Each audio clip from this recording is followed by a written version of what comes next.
Good morning, everybody, and thank you so much for joining us here at the Scottish Renewables COP26 conference.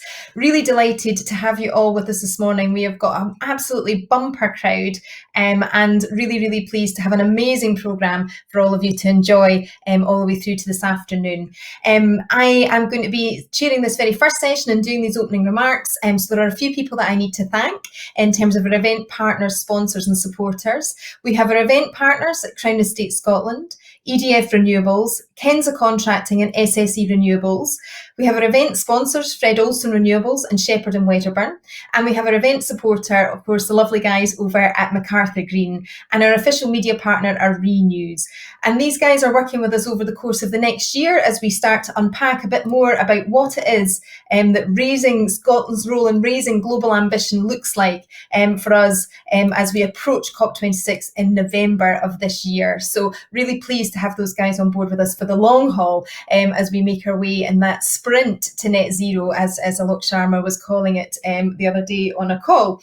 So I've got some general housekeeping that I need to cover for you as well. Of course, we are still in the virtual environment, so a bit different to our usual types of conference. The stage area where you are right now is where all of the sessions will take place. Please do tell us what you're thinking using the chat function, but also use the Slido tab to ask questions. We've got moderators sitting on that tab throughout the whole event, and we've got a couple of polls coming up as well to make sure that you've got the opportunity to tell us a bit more about what you're thinking about the content and give us your views on some of the key questions that we're going to address today. We'll have those live polls throughout the event, and you should use that Slido tab to cast your votes in order to take part in those key questions. You can direct message and connect via video calls with other delegates privately under the People tab, so you can make contact with the other people here on this call. Like I say, we've got a huge audience today. And if you're having any technical difficulties, we've got technical support on hand. Please do go to the sponsor zone on the left-hand side of your screen and visit the delegate support area there. So if you've got any problems, please do go there straight away, and we'll have somebody there waiting to pick up with you and to get you back online, no problem at all. During the comfort breaks, please do look around the sponsor zone. It's located again on that left-hand side of your screen. Please go and have a look at what we've got in there. Some great content for you to look around and to enjoy. We've got that speed networking function, which is great fun, and you can see that on the left-hand side too, where you could be randomly paired with any other delegates for one-to-one, really short video calls. So it's really quite good fun, and you never know who you might meet. And I've actually been lucky in that I've met lots of new people, but also been able to catch up with some old friends as well, which is the thing that we're all really missing right now in this kind of virtual environment. I really wish that we could all be in a room together chatting and being able to engage, but not for now, but certainly hopefully before the end of this year we'll be back to that sort of space that we know and love.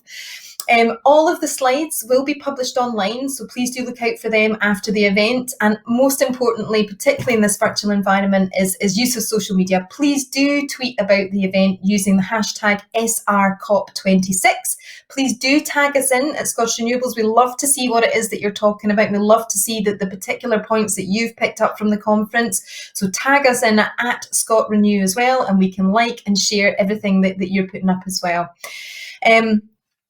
Before we kick off this first session, I'm really keen to give you a few kind of interesting developments and things that we're getting up to up at SR. We've obviously, this year is a really big year for us, not just because of COP, but because it's our 25th anniversary, which is incredible. And if you think back to what the achievements have been over the last 2.5 decades, getting us to 90% of Scotland's demand on electricity, with huge tasks ahead, but huge opportunities ahead in terms of that decarbonisation of heat and transport. I am hugely proud to be leading SR in this particular year because of everything that has gone before and everything that we are yet to do.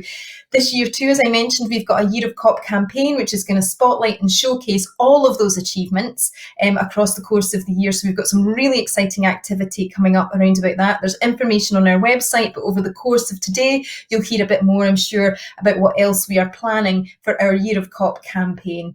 Obviously, we've got some new people here on this call call. So really keen for you to understand the benefits of being an SR member, and hopefully this conference will give you a taste of some of the work that we do and just some of the great resources that are available to you through us as a trade body in the renewable sector here in Scotland. Huge opportunities, for growth and for change coming forward. So please, if you're not a member, please do get in touch, and we would love to have you.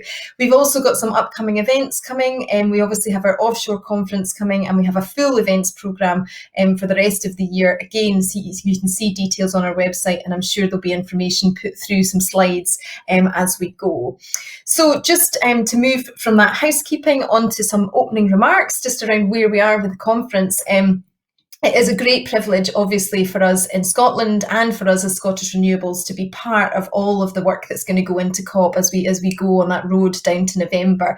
And we named this conference Scotland's Role in Raising Global Ambition because we really thought hard about what it was that we could bring to this from a Scottish perspective. What does it mean for Scotland? We don't have a nationally defined contribution. Those are the key things that are going to be negotiated, obviously, as part of the whole kind of COP event in November.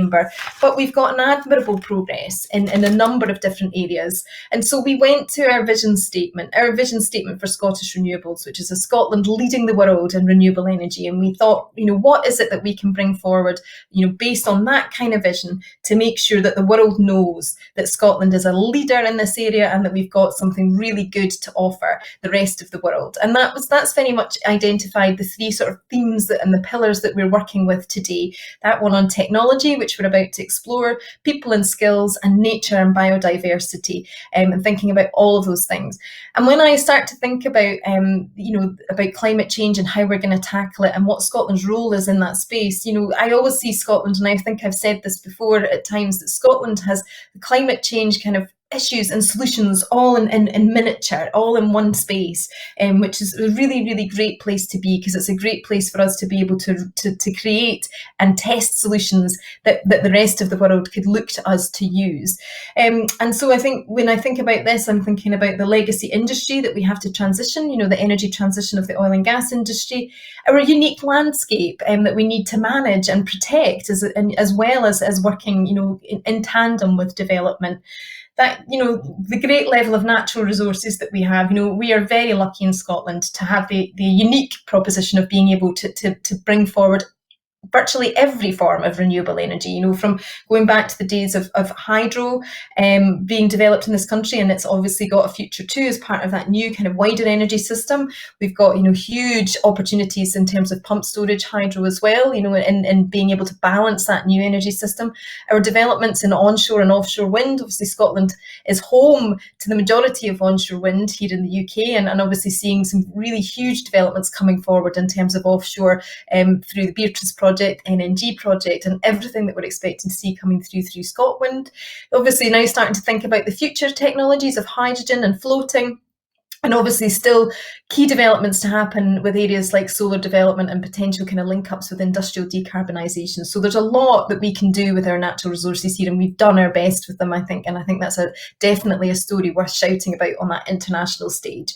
We also have that strength and environmental capability and capacity in developing all these projects. We've learned so much about our environment and where we're developing, and so much about how the industry can work together with biodiversity to be able to bring forward solutions to climate change that will see us in a much more resilient state as we move forward through the years.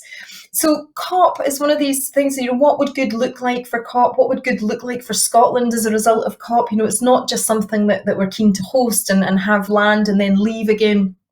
What are the opportunities for Scotland? What are the wider opportunities here? And I think it is just what I've been talking about, not just the what of what we've done. We've got all those technologies in place, but the how, how you create an integrated energy system, how you enact those physical and financial infrastructure changes that will mean that you can deliver a low carbon energy system that fuels and powers a low carbon economy. And on the way down, on that journey, you would hope that you would be able to grow our export opportunities, and think too about what role a country like Scotland can play in perhaps a low carbon accounting system, which again is one of the key themes that we're hearing will probably come through the COP campaign and the COP event. So we've got an amazing first session here, focusing on technology, about which technologies we have. I've got a Slido poll coming up later on, so just do remember to go to the Slido tab on the left-hand side for you to take part in that. So in this first session, I've got a presentation, first of all, coming from Morag Watson from the SR team,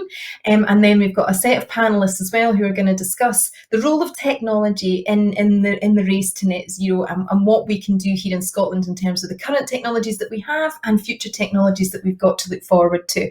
I'll introduce each of our speakers as we go and give you a little bit of background detail on them, but I'm really delighted to be able to introduce you first of all to Morag Watson, who's going to give us a little bit of background information and a bit of scene setting before we go to the opening remarks from our panellists. So thank you very much, Morag. Looking forward to hear what you've got to say. Thank you very much, Claire, and good morning, everyone. It's really lovely to have you all with us. So we're aware that today we've got a slightly new audience from what we would usually have in the conferences. So what we thought we'd begin with is just to help you understand where we are at as a nation. Sorry, my little clicker here for my slides is going a little bit funny. So to start off with, we thought we'd give you some background on energy use in Scotland, and this is how it distributes between the different things. Scotland, as many of you will be well aware, is a pretty cold country, so heat is by far the biggest use of energy that we have, followed, as you can see, by transport and electricity, and then that little sliver of other things that we do around industry and so on. So this is what we're using energy for, and next up we'd like to show you where we are getting that energy from. So heat, as we say, it is our biggest area of energy usage, but it's the one where we're not making that much progress yet on decarbonisation. As you can see, only 6% of our heat supply in Scotland comes from low carbon sources. A lot of that is from biomass, wood and wood waste, things like that. But we don't have enough sustainable wood in Scotland to provide all the heat that we need. So we will need to find different routes for that. And the main route that we're looking at is electrification and probably some hydrogen in the mix there as well. Then we come to transport. And again, we're only just starting to scratch the surface with decarbonising transport. We know that electric vehicles and probably hydrogen heavy goods vehicles and so on are the future, and we're beginning to get going with those. We've got some exciting stuff happening in Scotland. We see hydrogen buses in Aberdeen. We've got hydrogen ferries beginning to come forward to the Highlands and Islands. And there's already talk of how we will either electrify or use hydrogen for our trains for the public transport in Scotland. We also see electric vehicles. Once they were a curiosity, now they're a very common thing. And a lot of people I speak to are already saying, oh, my next car will definitely be an electric vehicle. So we're making progress there, but still much more to do. And as Claire already said in her introduction, our big success story in Scotland is electricity.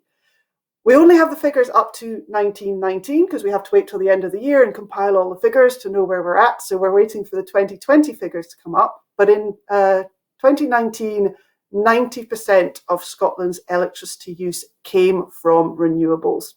So we've just got that little 10% gap to finish and close, and then we'll be 100%. And we're hoping that somewhere around last year or this year, we will hit that 100% target. But the thing about electricity is we don't just produce electricity in Scotland for our own domestic needs. We actually produce around 130% of the electricity we need. And that extra 30% gets exported down to England. And the ambition is in future that will rise to 140% of the electricity we need in Scotland with a 40% export. And all of that we are looking to produce from renewables.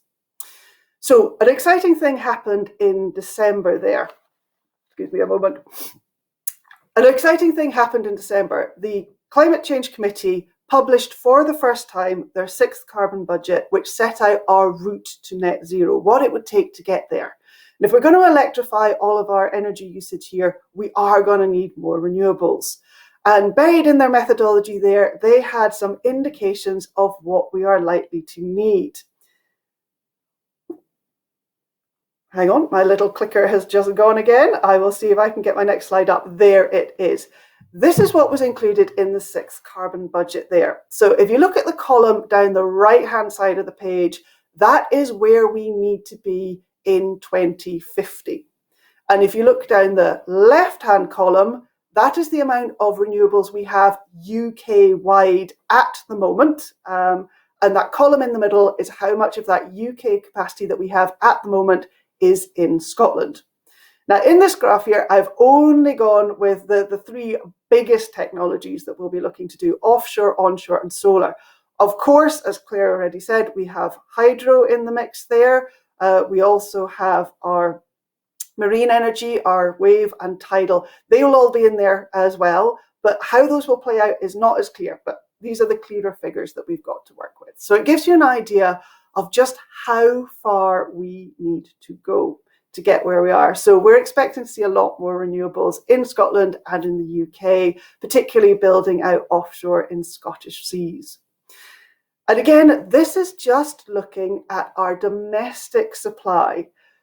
Scotland is incredibly fortunate that we have way more renewable energy resource than we need to provide for our own needs. But there are other countries like Germany, like the Netherlands, like Belgium and other places in Europe that aren't so fortunate. They can't meet their own energy needs just from their domestic renewables, so they are going to need to import energy. One of the countries they're looking at is Scotland. And something that's definitely coming up the agenda at the moment is hydrogen. Using our renewable electricity, particularly from our abundant offshore wind, to split water into hydrogen and oxygen. It's a completely clean fuel, and once you burn the hydrogen, it turns back by combining with that oxygen into water. So carbon neutral and clean, and probably the fuel of the future. And this is something Scotland's getting very interested in. And again, very excitingly, in December, the Scottish Government published their hydrogen assessment report, where they looked at the potential of hydrogen in Scotland and what we could do with it. And here we have, if I could have the next slide, please. There it is, brilliant.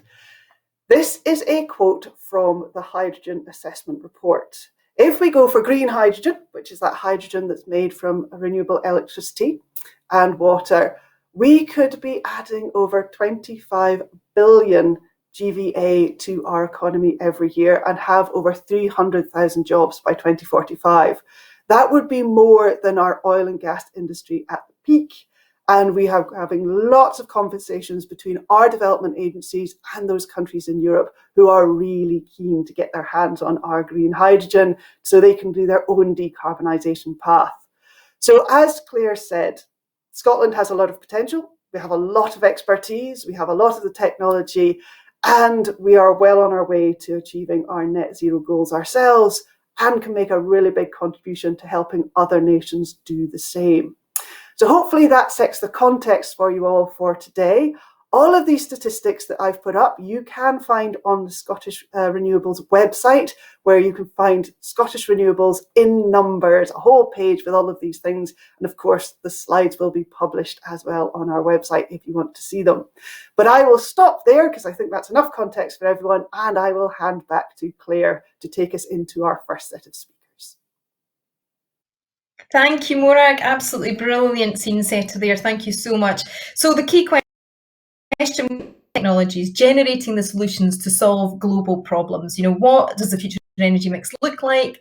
What are the development pathways? And how can we use our clear strengths in innovation, technology, natural resource, and human capital to create that opportunity for our scale? And we have got an absolutely stellar panel to start thinking about this today. All the people who've got really strong interest in the development of technology, because it is the mainstay of their business. Now, first up is my virtual conference buddy, Jim Smith, Managing Director from SSE Renewables. Since November 2018, Jim has been leading SSE Renewables, bringing together the development and operation of all of their renewables assets under a dedicated management team. He's joined SSE in 1988 and has a wealth of development, production and management experience within that large-scale power generation space, as well as transmission. He's also had roles in the energy portfolio management and was responsible for SSE's generation, gas storage and E&P assets as well. So I'm really, really delighted to welcome our first speaker to the stage, Jim Smith. Thanks, Jim. Thank you, Claire, and good morning, everyone. I think Morag really did set the scene very well there for what Scotland can do in raising global ambition. Some really interesting numbers there, particularly the last slide. I'd like to focus, if I can, probably a little bit more on offshore wind, but I will touch on other technologies. I mean, clearly what's happened in the UK over the last 15, 16 years has been truly remarkable. And although the UK and Scotland weren't the first to develop offshore wind, we've certainly taken a leading role. And indeed, the level of ambition for the country is also world leading, with the 40 gigawatt target by 2030. And then growing, as Morag showed, to potentially 95 gigawatts. I think focusing on Scotland, I have to say, I'm probably a little bit disappointed in where Scotland has got to, although there's been much success. I think we've lagged a little bit behind the rest of the UK in terms of where we are today. I think, as Morag's slide showed, we currently still haven't broken through the 1 gigawatt barrier. Hopefully that will happen later this year. A little bit disappointed about that, but I think that doesn't preclude that there is still a fantastic opportunity.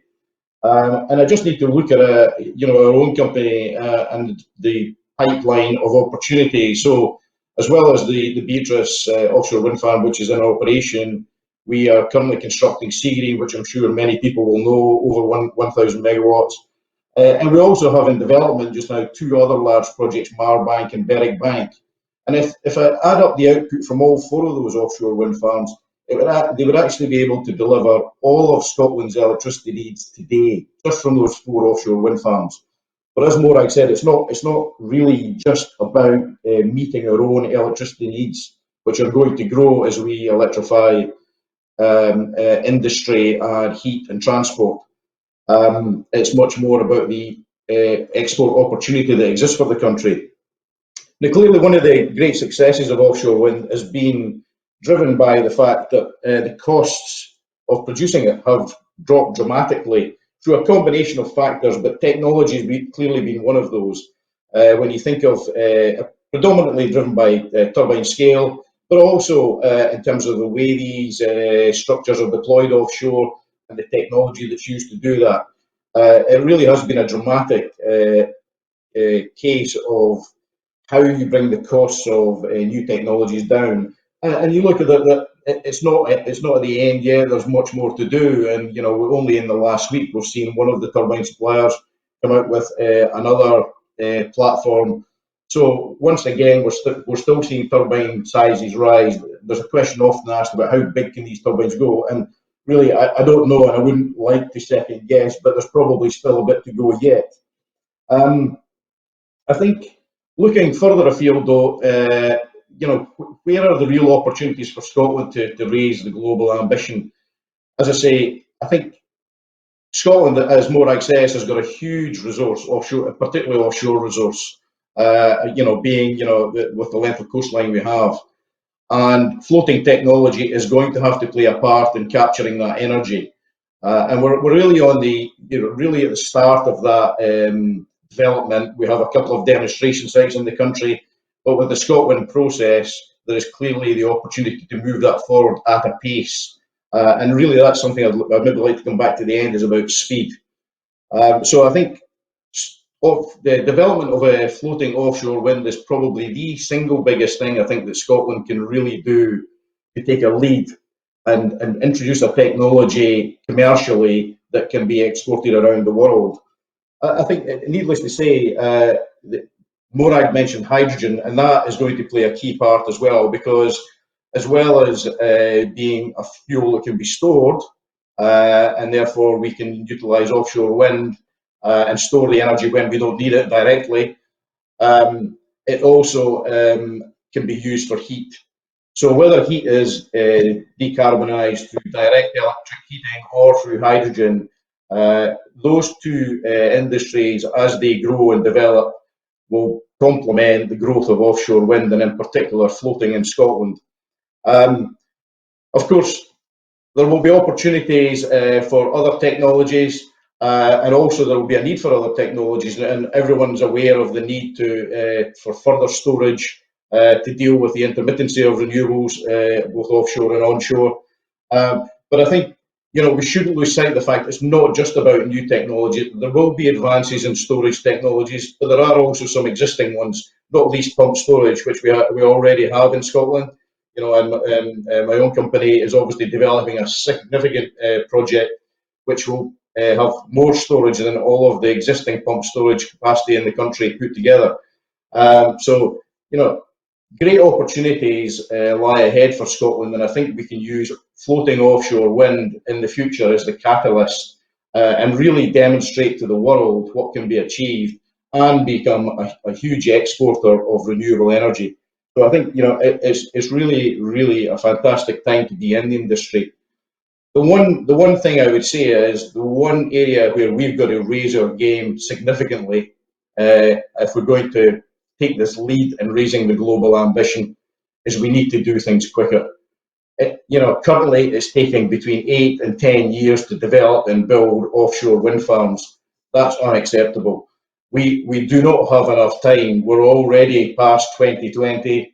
If we're going to get to net zero in 2050, we are going to have to accelerate both the development of new technology and its deployment. And so we need to look really hard at how we can streamline these processes and have the correct policy frameworks in place to encourage not just offshore wind, but all of the other technologies necessary to achieve net zero. But as I say, I think what's been done has demonstrated we can do an awful lot. We've got an awful lot more to do, and we can definitely do it if we get the right policies in place and we streamline the process. So thank you. Thank you very much, Jim. Perfect. Really great to have that introduction from you, your opening remarks. Please do interact with us on Twitter and make your voice heard. Tell us what you're thinking. Thanks very much to SSE and Nova who've already joined in the Twitter space. So please do make sure that you interact with us and then give us your thoughts on what people are saying up here. We now are moving on to our second set of opening remarks from Lorna Bennett, who's a project engineer with ORE Catapult. Lorna joined the ORE Catapult in September 2016 in the Operational Performance Directorate. She's involved in both research and design projects with a background in mechanical design and project management, so works on a really exciting variety of different projects through tidal power, engaging with SMEs and other organisations as well as academia to address these industry challenges through technology innovation and research. Also working with companies to diversify and transfer their technologies to the wind, wave and tidal sectors. She says she's now leading the delivery of projects under the Energy Transition Alliance in collaboration with the Oil and Gas Technology Centre. So really keen to hear what you've got to say, Lorna. Thank you. Thanks, Claire. As you said, the role of the Offshore Renewable Energy Catapult is to support technology development and encourage innovation in the offshore renewable energy sector. And with that aim, last year we launched the Energy Transition Alliance, which, as you said, is a collaboration between ORE Catapult and the Oil and Gas Technology Centre that aims to transform the energy sector and accelerate our transition to net zero. Collaboration across the entire energy sector will be essential if the UK is to achieve its net zero carbon goals. In the oil and gas and offshore wind sectors in particular, there are many synergies that we've already come across in the respective supply chains that we can build upon to aid the transition to a future green offshore energy sector. The ETA will develop a roadmap on how the North Sea Basin will transform from an oil and gas driven world today to a position that aligns with the government's net zero targets by 2050.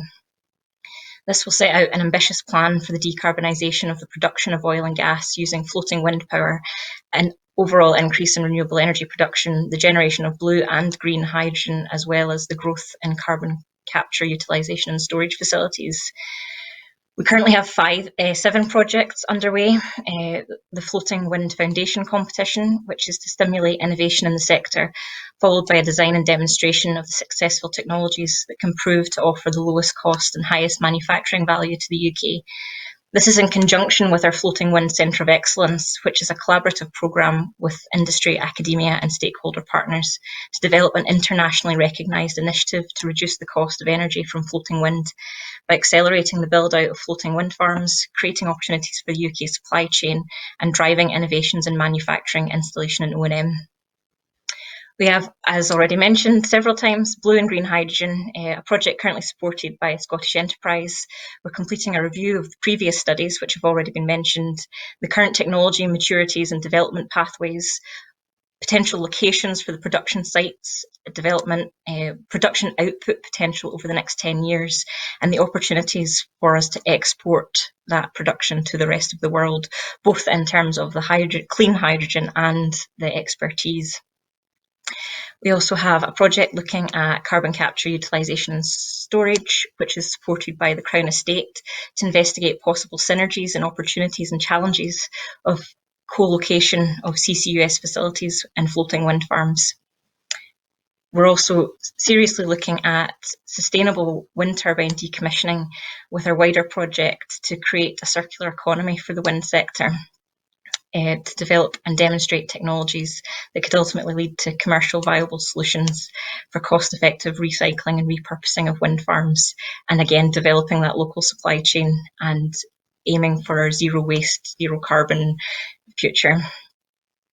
UK offshore renewable energy supply chain, again working really closely with both the supply chains in the existing offshore wind sector, but also across other manufacturing and build sectors across the UK, particularly in the oil and gas sector, but to see where we can find those synergies and pull those existing technologies and expertise across into the renewable sector to make it advance even faster.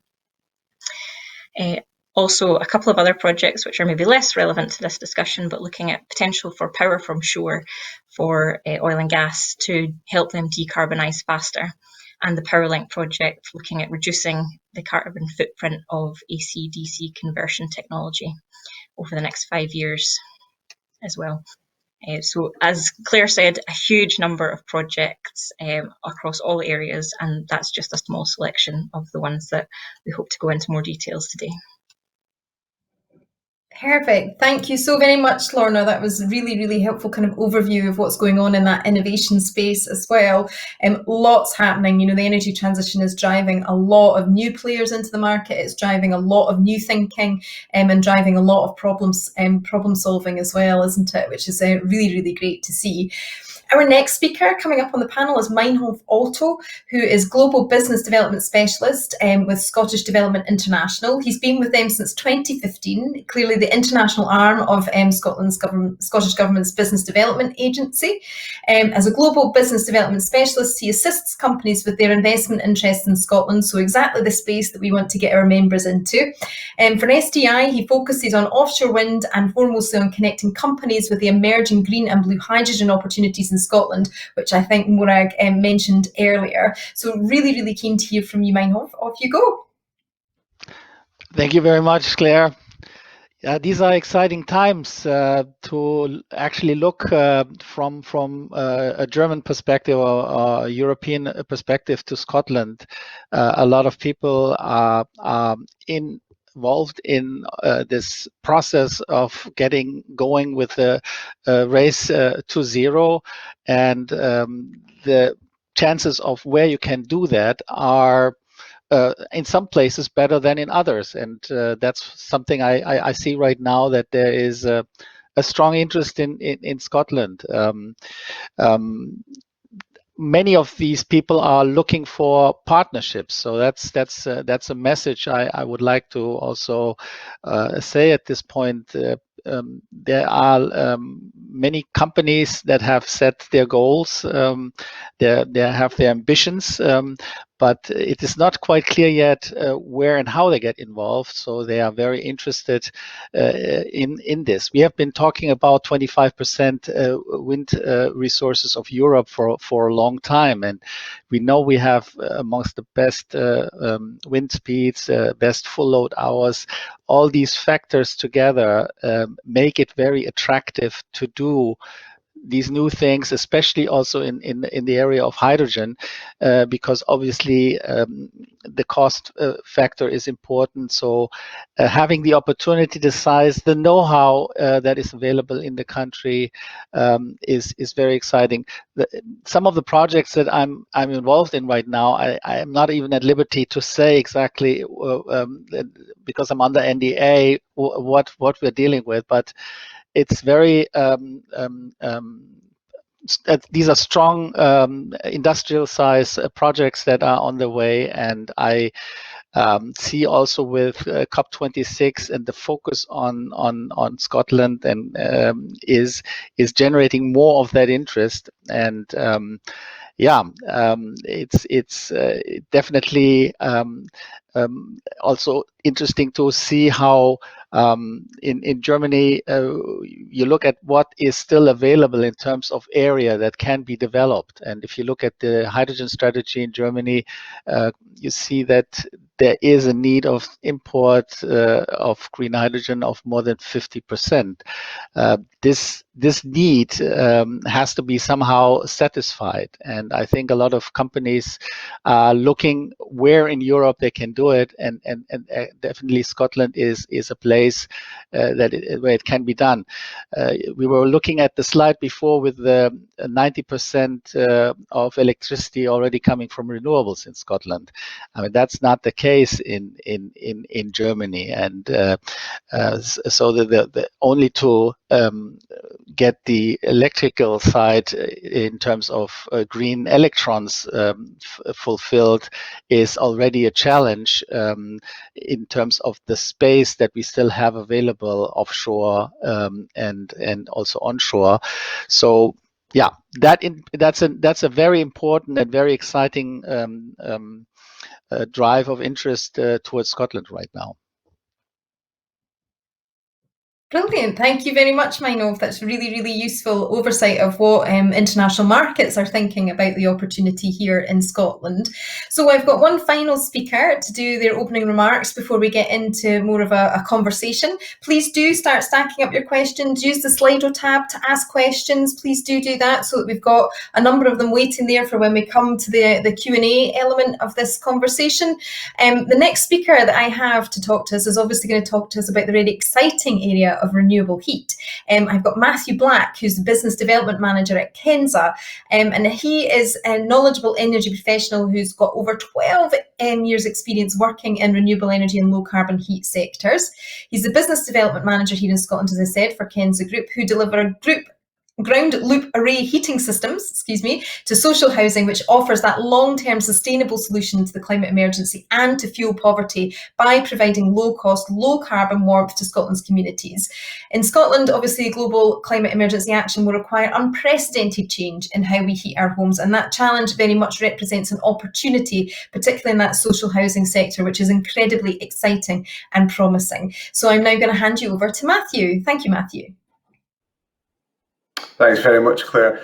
Yep, so my name's Matthew. I work at Kenza Contracting. Kenza is a ground source heat pump manufacturer, so we manufacture around 30 heat pumps every day from our factory here in the UK. A contracting business who I work for is a large-scale ground source heating contractor. We specialise in 5th generation district heat networks. So that is a low temperature heat network that is providing cooling, for example, in one place. It might be perhaps a supermarket, and then further down the street is providing heating to social housing developments. We very much see the future of net zero heat as the electrification of heat. So 2/3 of that energy is coming from the local environment, typically the ground, and the remaining 1/3 of that energy is generated within a heat pump in each property, powered by the renewable electricity generation that we have here in Scotland.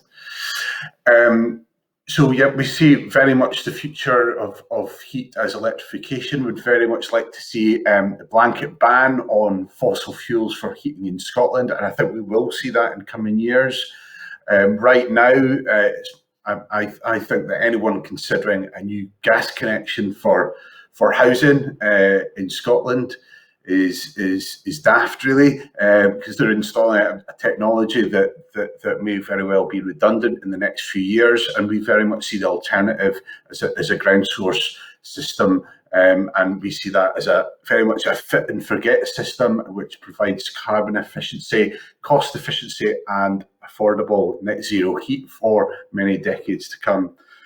I'm very happy and enthused and encouraged to see that Scotland is leading the way in developing the policy required in net zero heat space. I think that mandated policy is required to stimulate the market and gear up the supply chain to deliver heat projects on the ground and deliver that outcome.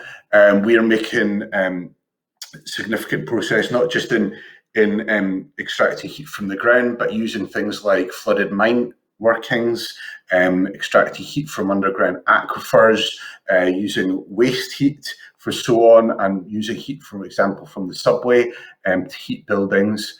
So that's something that we deliver on the ground every day. We're also working in smart controls, where we can link smart controls in somebody's home to a time of use tariff. And that way we can provide some grid flexibility in the local electricity network, and we can also deliver further running cost savings to the end users. Yep, so that's some of the investments we're seeing all over the UK, and some of the technologies that we're trialling, and very happy and pleased to be part of COP26 and this conference as well. Thank you. Super. Thank you very much, Matthew. We're really pleased that you are going to be part of this conference as well, and the ongoing year of COP work that we have coming up. So now you're going to take us into a kind of wider panel discussion. But before I do, really keen to hear from you, the audience. They say, make your voice heard, tell us what you're thinking. We've got a Slido poll, which should be coming up on your screens now. And use the Slido tab, to take part in the Slido poll. There is a bit of a delay, so I'm just going to kind of talk quite slowly while we get this, but basically the poll is now open, and the key question is technology alone enough to tackle climate change? We've got a couple of people who've already come in on the poll already. Please do take part and let us know what you think. Really, really helpful to do that. I think our speakers have already spoken a little bit about other things that might be required in here, and that will help us kind of bounce those around as part of that conversation. So Jim, you talked about acceleration, of being able to accelerate consenting and getting the speed going up in terms of getting offshore wind deployed. We had Lorna and Mino both spoke about collaborations in different ways. I think Lorna, you were focusing very much on sort of academic and technology collaborations, whereas Mino, you were talking about international collaborations, both equally exciting. And then obviously in our final input, obviously from Matthew, you talked a lot about the policy, the underlying policy also being required as well as just the technology. So it does seem, certainly from what I'm seeing here, there's quite a strong answer coming through as well, is that technology alone is not enough to tackle climate change, but clearly an area of strength in Scotland. We've got about 64. Oh, it's going up all the time. I'll keep going while you guys all start to come into that poll, which is great. But I think we have got a fairly strong response there, which tells me that yes, that technology on its own is not enough. I think we do need to obviously always start with technology, but we need to think about what else we need to do in order to tackle climate change, and it is that blend potentially of policy and partnership as well, in order for us to be able to get to where we want to be. But I'm going to kick off with a couple of questions from me, just to get the conversation going. Obviously, I've got Nick sitting moderating questions as well, so please do use that Slido tab to give us some questions. I've got all of my panel members back here, which is lovely. Please do, like I say, put the questions in. Nick's looking for them, and we'll come to those questions in a moment. But just to get us started, in terms of technology, we've seen these great successes. We've heard about that from all of you already this morning. We've seen great successes, and Jim, you mentioned this about increasing turbine sizes. We saw that in onshore as well as offshore, and that new deployment techniques which have increased our kind of productivity and safety as a sector. I think we saw really phenomenal strides forward in terms of deployment at the Aberdeen Bay site, didn't we? So what should the balance of reliance on tried and tested technology, where we can deploy quickly because we know it and we're able to make those kind of productivity gains? So do we focus on that, or do we focus our efforts on developing new and innovative technology and techniques which may or may not bring breakthroughs? We always have to be aware that using new technology and new techniques, it does bring in that risk of failure as well. So what do you think the balance should be in terms of reliance on tried and tested versus looking at newer and innovative technologies and techniques? So I want to pop that to Jim, first of all, if that's okay. Jim, could you pick up? Yeah, no, sure. Look, I mean, I think the easy answer for me to that is we actually need both. We can't afford to wait for new technology. We have technology today we can deploy, so we need to get on and do that. But at the same time, it's equally important that we need to continue to develop technologies. One, to help reduce the cost of renewable energy, and secondly, for some of these supporting technologies and technologies. I mean, the technology exists to produce green hydrogen, but clearly the challenge for the industry is to bring the cost of that down. And, so it can follow a similar framework as we've seen in offshore wind. If we get the right policies in place, the technology will follow, and that will then lead to the successful and economic deployment of these technologies. So it really does need to be both. Great. No, thanks, Jim. Matthew, I'm going to come to you because obviously you operate a different technology, and it's one that you spoke about being able to manufacture here in the UK, which is wonderful. Supply chain ever more important in that political conversation that we have. Does the same work for you? What's the same question to you? Is do you think we'd be better to go with tried and tested technology, or is there innovations that you can see coming from your technology you think would stand us in good stead to help, with that huge task of decarbonisation of heat? Yeah, I tend to agree with Jim. I think it's almost a three-pronged approach for me. So for me, it's about delivering the projects on the ground today and making those big carbon reductions. It's about also being involved in trialing and testing new methods and in pilot projects on the ground, and then also investing in R&D as well. So some examples is that we'll be in our factory, we'll be trialing and testing new refrigerants in our heat pumps that are safer or work better for future deployment into our products. And then on the ground, we will be trialing smart controls and time of use tariffs and how that integrates on the ground with householders in their homes and how they use that. But yet very much delivering at scale, implementing carbon reductions now and affordability both to the housing developers and the people building the houses, but also for running costs for end users. Yeah. No, really, really interesting, that focus as well. I think one of the things that COP's really going to bring us is that walking the talk and what, how are our processes compliant with, and you talked there about refrigerants and things like that, how are compliant with, sustainability and moving forward. Lorna, this must be quite a key part of your work, because obviously you're working in that innovation space and you're thinking about those technologies, but also working quite closely with the oil and gas sector who are thinking, very hard about how they decarbonise their processes. How do you think that will play out in terms of that balance between, existing technology and innovative technology? Well, it's exactly as you say, Claire, and I think it's definitely worth emphasising the central point that 30 years ago we would never have imagined how the wind industry would reach commercialisation and be fueling the government's net zero targets, and it's all been achieved through technology innovation. Some of it experimental and some of it required extensive backing to go from the early stages to the point where it's increased productivity and, most importantly, safety. That's, as you said, ORE Catapult's mission. We help to try and identify promising technologies and services, assess their prospects and support and help development wherever we can of those most promising technologies and services through some of our programs. We've had the Launch Academy.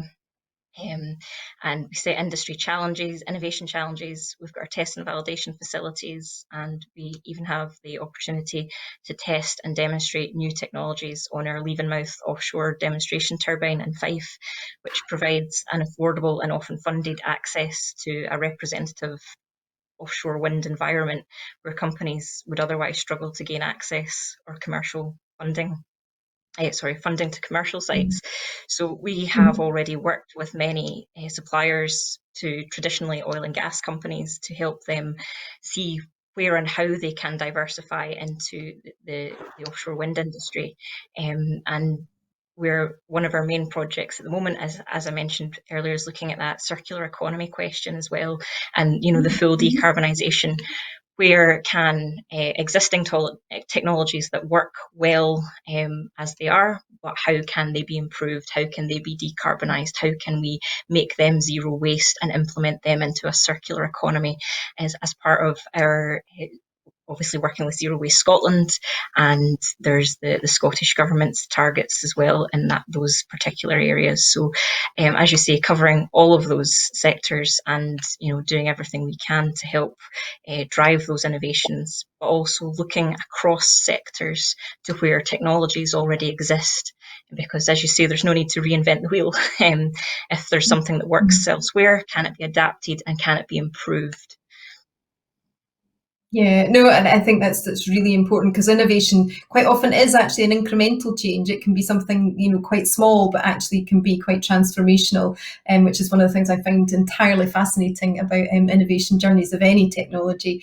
So I'm going to take this question and reframe it ever so slightly for you, Mainov, just to understand a bit more about what you're seeing and hearing in the international space in terms of demand for technology. Again, is it that they're looking for something that we can sort of knock out under sort of serial manufacture space, or is there an appetite, do you think, in the international markets for a little bit of risk to start to look to develop new and more innovative technologies, perhaps in collaboration?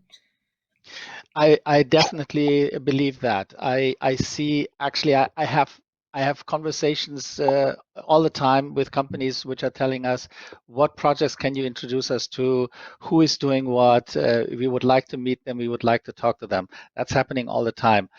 I believe that for the industrial scale, for the large projects that right now people are discussing about, there will be somewhat of a skepsis to go with something very new. I hear there that people will have a tendency and say, let's go for the established industrial technologies.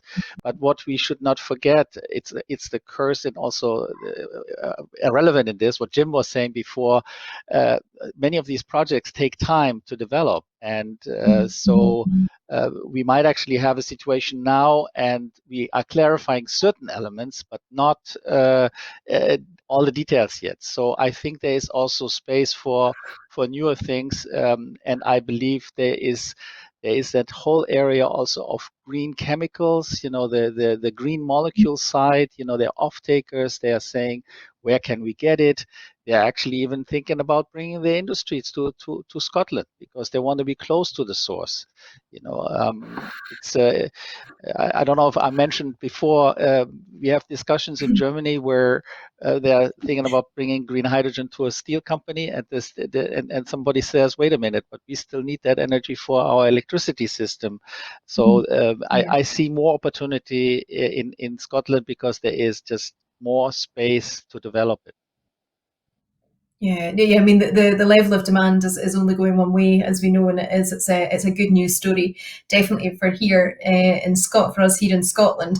So I'm thinking now about that kind of development trajectory and how we make that happen. I think, again, you all touched on this in your kind of opening remarks, is that the technology alone not enough. There is other things that need to come into play, and really aware of how ambition and policy can influence a number of those kind of technologies and the sort of overall outcome too. So I'm keen to explore with you all again around the institutions and structures that we have here in Scotland to meet these future opportunities that we've just been talking about. So obviously, Mainov, you're part of the kind of institutions that I'm thinking about here.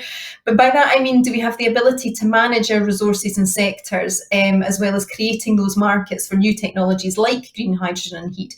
Do you think we've got everything that we need to make that happen? I'm going to come to you first, Matthew, on this, because heat is such a huge part of this story, and obviously you had talked a little bit about the policy. Is there anything else that you would like to see in terms of our sort of institutions and structures that might help drive that acceleration of decarbonisation of heat? Yeah, I think the potential is there, and that's evident from the recent policy developments in heat. The Heat Networks Bill passed by Parliament just this week and the heat and building strategy and new building standard. What I'd really like to see is more energy specialism embedded in organisations. So I'm talking about anything from local authorities to even hotel chains, service providers. And I'd like to see that net zero approach embedded in those organisations and the expertise within those organisations to deliver net zero projects on the ground. Because without that, that's going to be quite difficult to deliver. So I think I'd like to see more energy specialism within organisations for sure. Yeah, no, I think that's a really, really interesting point, and something that SR we've talked about a lot is that resourcing of local authorities. There's a lot in energy and that kind of role, which isn't their specialism. So I think we need to be really mindful that they will need to be supported. And industry, I think, has got a lot to offer there. I think we have a lot of expertise, and trying to create that collaboration, I think, will be a really important next step. But a great answer, thank you so much. Meinolf, what are you thinking when you get a wider view of what other people are doing? Is there something in Scotland we should be considering in terms of structures or institutions to help perhaps maybe open up and drive that hydrogen market that you were talking about? Well, of course, we are all waiting for the publishing of the hydrogen strategy in Scotland and also of the UK. But what I find, and that's part of what I like about my job in Scotland, you can get people around the table and can start actually discussing in these contexts already how to move ahead. So yeah, there is of course always that wish that we would be one step ahead, but that's I think that's the story everywhere, and I see, for instance, we have the German hydrogen strategy with a 9 billion pocket of money for projects and for developments. 2 billion are available for international projects. So there could also be some interest in doing stuff between Scotland and Germany, in terms of projects there. But it's all emerging. That's what I want to say. We are in a phase where many things are emerging, and I see ambitions coming, also in companies that haven't figured out yet on how to do it, actually with people and expertise, so all of this is there. It's the curse on one side, but it's also the opportunity in getting involved and bringing these things forward. I think everybody wants this, and that's what really makes a lot of things possible. I have seldomly seen such a enthusiasm and such a drive towards a goal. And also in industry, I mean, that's a big difference. Before we were always just the renewable people that were into this, and now we have really this broad interest. That's really interesting and great to hear, and again kind of chimes well with Matthew's answer there about is how do we build that capacity within industries that are not the renewable sector, to be able to develop the right energy solutions for them.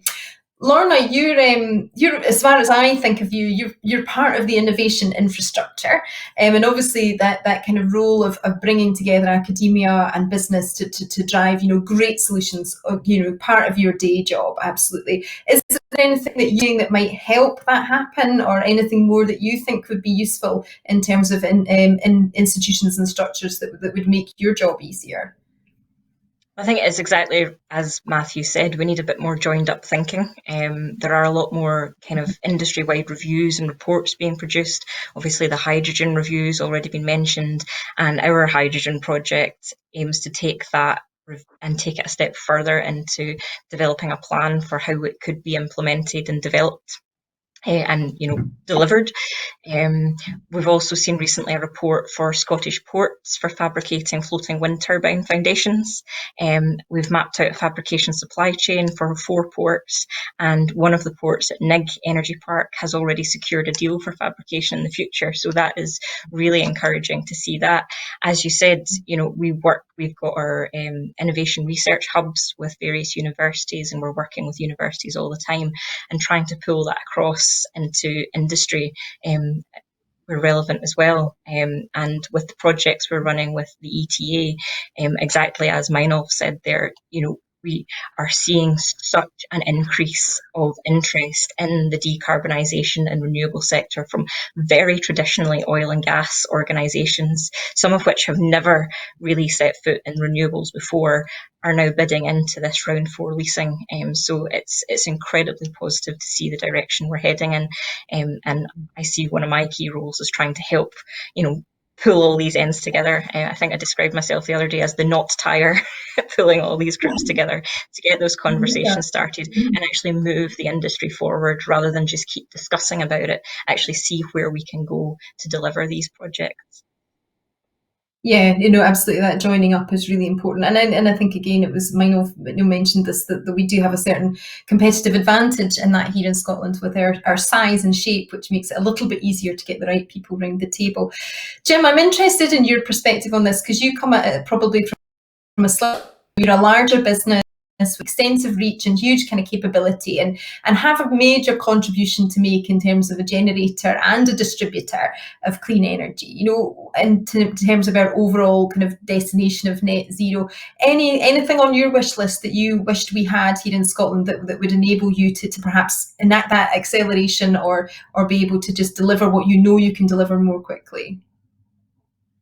Yeah. I think, look, I mean, for fear of repeating myself, I mean, I think, as I've said, I think we need the right policies for the what we need to achieve as a country and what we want to achieve. I don't think there is any shortage of interest from the private sector in actually delivering net zero. But it is a climate emergency. That's what's been declared by the Parliament. It is 2050 that the target to reach net zero is. That is not far away. That will pass the last 30 years will pass in a flash. The next 30 years will go even faster. We do not have much time. So I think getting the right policies is obviously the foundation to it. But the really important thing then is I think the government and agencies then need to be resourced properly, and actually, we need to get the framework in place that we can deliver things quickly. Because if we don't deliver them quickly, it will not happen. If you think hydrogen is probably where offshore wind was 20 years ago, or green hydrogen. So we can't afford to wait to 20 years to get to where offshore wind is today.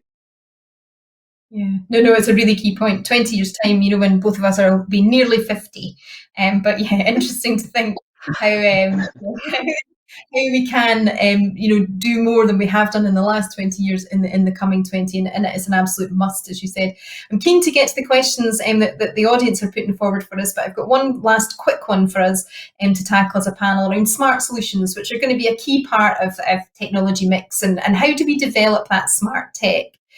Supporting infrastructure, sort of like 5G networks and things like that, alongside the multiple kind of energy vectors, old and new, at the right pace. How do we make this happen so that we can benefit from an energy mix and an energy system that can make the most of the complementary characteristics of our energy sources? Jim, you talked a little bit earlier about pump storage hydro. Can I kick off with you on this and talk to me about where you see that as part of that kind of energy mix, as part of the technology mix? Yeah. Look, I mean, I think the reality is that what's required for net zero is, I think people don't really realise the scale of it. I mean, it is absolutely huge, and it means that there is space for lots of different technologies. It's not a case of one thing over another. It really is an opportunity for lots of different technologies. I think pump storage hydro. One of the great things about it is, one, it's a natural resource that we have in this country. So we're not relying on importing that service. Secondly, it's a proven technology. We have it at the moment. It's reliable. We know exactly how it works. And I think the other thing about it as a storage technology, it actually brings lots of other benefits to an electrical integrated grid system through ancillary services that some other storage technologies don't. And again, the other thing is, it can be designed, and that's what we've tried to do with the scheme that we're proposing, that it's not just a short duration, 1, 2, 3 hours of storage, deal with short-term peak demands. This is something that can actually deal with storage over a few days. So, the fact it's a proven technology, it's a resource we have in this country, I think, and there is plenty space for many technologies because the demand for storage is going to be so great. Yeah.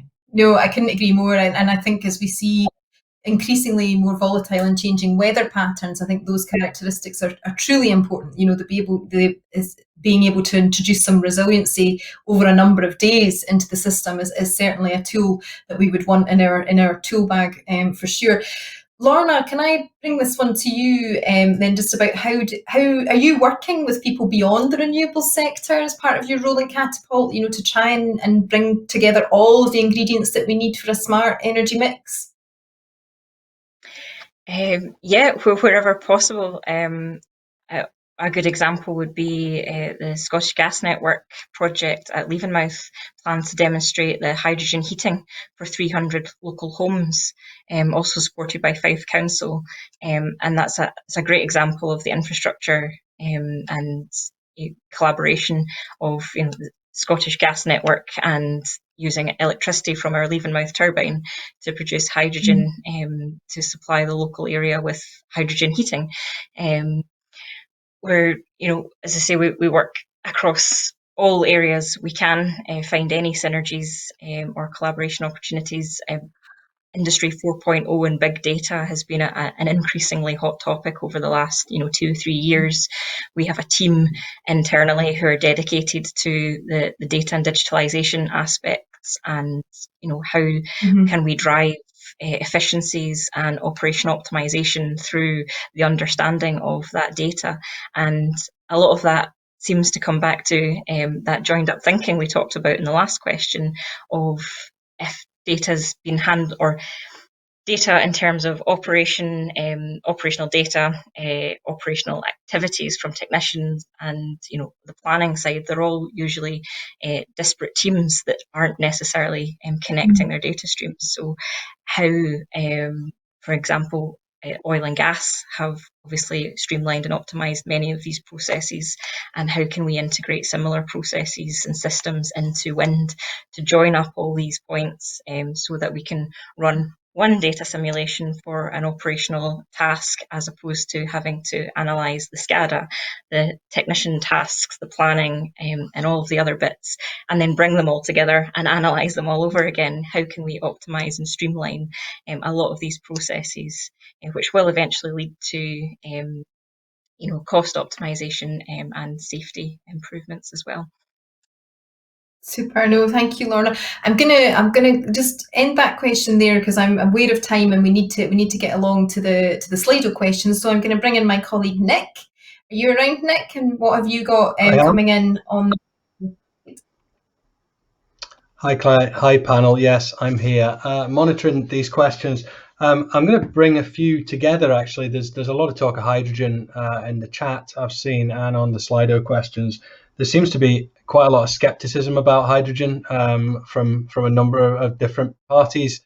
How will we produce what we need? Should we not focus on using that hydrogen for fertilizer first? Round trip efficiency of hydrogen has been a challenge to date.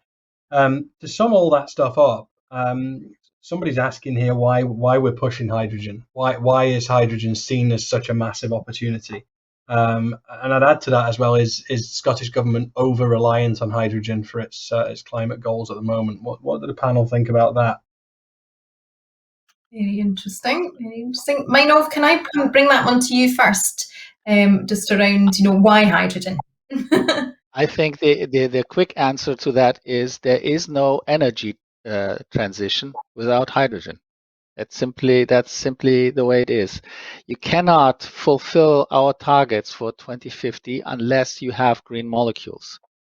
And I think also the fear that maybe all of this is going to be exported or who knows what, I think that's right now, that's the wrong question. Right now, the question is the one that Jim posed.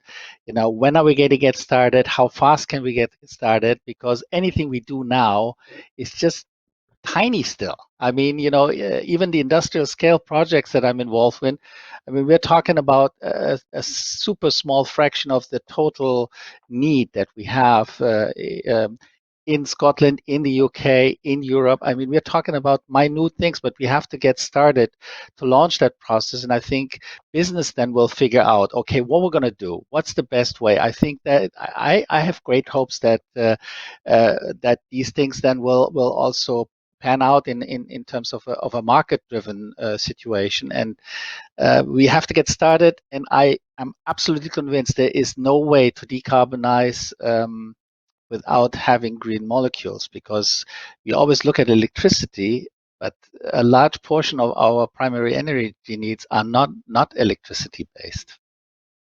Yeah, no, I think CCC have also been quite clear on that non-optional route for hydrogen.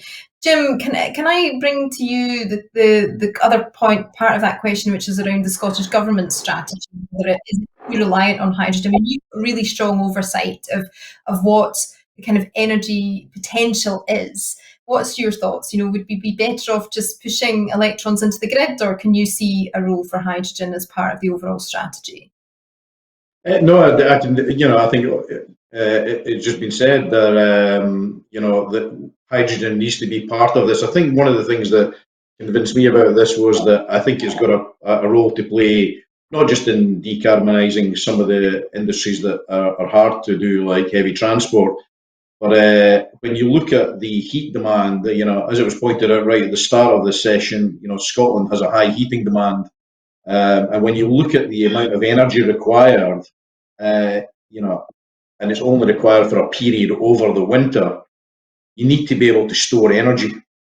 So hydrogen is one of the few things that lends itself to being stored, whether it's in hydrogen form or ammonia. So I think that the fact that it's got that flexibility of being, zero carbon and you can store it means, for me, it's absolutely a key part of getting to net zero. Yeah. And so, Lorna, you spoke a little bit about hydrogen and the heat network. I'm going to take that question to Matthew. I'm really interested in your view on this because you obviously work in the renewable heat space. What's your thinking about hydrogen for heat decarbonisation, or is it something you think about for other deployments? I definitely think about it for other deployments, and I think hydrogen would be very useful, as Jim said, for storage and for transport use, and possibly as an export market, as Minos been talking about as well. I don't really see it in the short term as a viable option for heat, mainly due to efficiencies. I think we can achieve net zero heat much more efficiently and much more cost effectively using electrification and enhanced efficiency using heat pump technology is my personal view on that. Yeah. No, I think it's great to have such a good answer from you. Sorry, was there something more you wanted to say? No, just I definitely see it as electrification. It makes sense. I don't see the efficiencies of hydrogen converting to heat in people's homes as a viable option in the near future. Nick, have we got time for one last quick question from your set? We have. It's your session, Claire, so if you say we've got time, we've got time. People have been voting for these. The one that's at the top at the moment is, how quickly do the panel think floating offshore wind technology will start to become commercially viable for large-scale wind farm projects? So phenomenal. It's either Jim or Lorna, I think, isn't it? Yeah, Lorna, you're up. Absolutely. Yeah, well, exactly. We have the world's first floating wind farm currently in Scotland, so we are once again leading the way. And as I mentioned before, that ports report on the 4 key ports in Scotland that could lead the way for manufacturing development of these floating wind foundations. One of them's already signed a contract, so I really hope that within the next ScotWind round, we'll see far more floating wind than bottom fixed coming through. There's obviously still a lot of research going on from our side in terms of the Floating Wind Centre of Excellence, in terms of optimising the designs for those floating substructures. We're looking at everything we can to preempt any potential issues or challenges around mooring systems and anchoring. We've done a huge amount of research into the kind of GIS, marine topography and oceanography, and making sure that or kind of checking out which regions around Scotland are optimum for which types of substructures. So there are 4 main substructures proposed. Some of them, again, have been adapted from designs from the oil and gas industry, particularly the experience in places in Latin America, like Brazil, where the water is thousands of meters deep, as opposed to, our 60 to 120 meters deep. So we are looking at the experiences from other industries around the world and seeing what we can adapt now as early as possible, so that we can accelerate the manufacture and delivery of floating wind as soon as possible. Yeah, no, really interesting stuff, and some amazing stats there, obviously, about the international water depths too. I hadn't quite recognised quite how deep some other areas of the world were. Jim, is floating, how's it featuring within your future portfolio, do you think? Yeah, well, as I've mentioned, ScotWind is going to play a key part in the development of floating, and coming back to the question about how quickly can it be commercialised, that will really depend. That needs not just the technology to be developed, but it needs projects to deploy it. Just as we've seen in offshore wind and other technologies, we need progressively to deploy more floating technology. So we need a policy to support that in the early stages, but we need the project consented to allow them to be built. And so I would turn the question back a little bit and say that will depend on how quickly we get sites developed and ready to build. Yeah, no, perfect. Okay, I'm going to give the final word on this to Manov. What's the international chat around about floating? Any timescales coming through that you're hearing? I think Scotland is seen as the best place to do floating wind. Obviously, after our first project, also the others are starting to move, and I can only say the fact is that I would say 90% of all sites for offshore wind are in waters that are difficult to handle with anything but a floating foundation. So from the companies that I've been following that are also working to do their developments and go ahead in Scotland, there's a lot of excitement about this ScotWind round, because it again pushes the possibility also to do these projects, because they're specifically they can only be handled if you have a floating solution for the turbine. So I'm positive. I would really like to see that these negotiations with the different energy hubs, that were mentioned before, for instance, in Community Firth, that these things will go ahead and that companies can actually settle there and then maybe later on export this technology from Scotland around the globe. Yeah, no, and I am absolutely delighted for that to be our final word, that Scotland is the best place for everybody to be looking at for developing floating wind projects. And one of the things, around about the excitement around Scotland is obviously because of the potential for development of floating projects. So very keen to see our current kind of pause lifted as quickly as possible for us to get on with that, build that supply chain that you're talking about, and be able to take, that first mover advantage in terms of floating. Really, really crucial and really, really important. All that remains for me now really is to thank my panel very much, Jim, Lorna, and fantastic contributions. Thank you so much. A really wide and varied conversation, but a brilliant way for us to explore that initial pillar that I was talking about in terms of technology here at today's COP conference. Thank you so very, very much. You would get a round of applause at this point, but I'm afraid you just get my solo clap. But thank you so much. Really, really pleased to have had such an interesting conversation for this first session. We now go into a comfort break, so please do come back to the stage area for 12 o'clock for the next session, which will be equally as exciting. I think we touched on a few of the kind of people issues here and some of what Lorna was talking about in terms of that data and digital and industry 4.0 really looming large in the conversations that I'm having in terms of people and skills. So the next session, people at the heart of the energy transition, what can we do with our human capital here and not just our kind of energy capital here in Scotland. So that will be a great session too. Please do visit the sponsor zone, use the speed networking. As I said to you before, it actually is great fun and it's a brilliant way to catch up with old friends and make some new ones within the industry. So please do make use of that function, and thank you very, very much for this first session. I really hope you enjoy the rest of the day. Thanks everybody.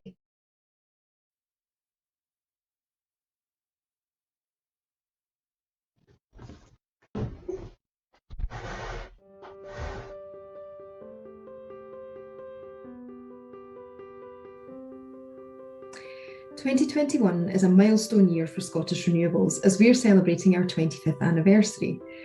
This couldn't fall in a more important year for the industry in Scotland, with the world's largest climate change conference, COP26, set to take place in Glasgow in November. 2021 could be the culmination of 2 decades of work, and the eyes of the world will be on us to see just what we've achieved. At the heart of those achievements is a renewable energy industry which has trebled its installed electricity capacity in the last decade, and now provides the equivalent of more than 90% of Scotland's electricity demand, and is moving fast to act on low carbon heat and both the electrification of our transport sector and also exploring the growth potential of hydrogen. Scottish Renewables has played a key role in those achievements. We have never been prouder to represent our members and to provide a unified industry voice across all technologies as we lead the debate on the role that renewable energy can play in sustainably heating and powering Scotland's homes and businesses. Renewable energy has the power to form the backbone not just of our energy system, but also our economy, placed at the heart of a green economic recovery from the coronavirus pandemic.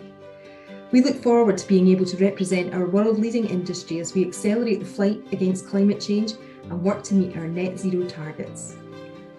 Happy 25th anniversary, Scottish Renewables, and a very special thanks personally from me for all the amazing work and efforts that you've contributed in the last decade that I've been working on Scottish energy and climate policy.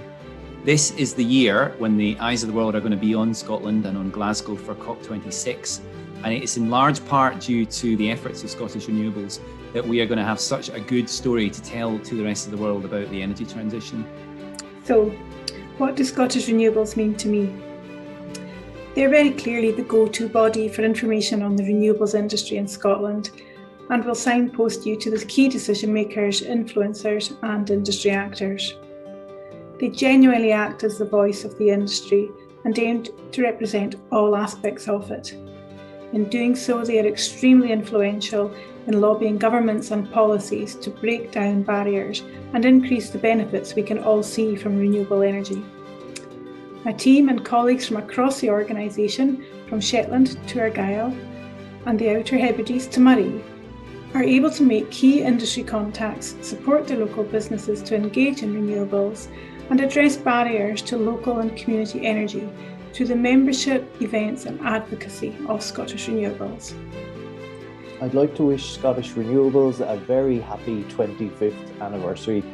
Scottish Renewables has done an excellent job over the years of telling the nation's green energy story. It has always provided timely information to journalists like myself and important context on the renewable sector. The association also holds some of the best events on the industry circuit, and I think it's been a great shame over the last year that in-person events haven't been possible. But I'm sure the team will extend their warm welcome to all of us again to Scotland when the time comes. A warm congratulations to all at Scottish Renewables from everyone at Renews on this really significant milestone. Here's to another 25 years. We are about to enter the sharp end of this net zero transition in the UK and in Scotland. The decade ahead is the most important for cooperation between industry, government and the consumer that we've ever had. So I really look forward to Scottish Renewables continuing their success. It has been a brilliant thing to have you, and I hope you'll be around for a lot longer. So congratulations and lang may your lum reek, so to speak.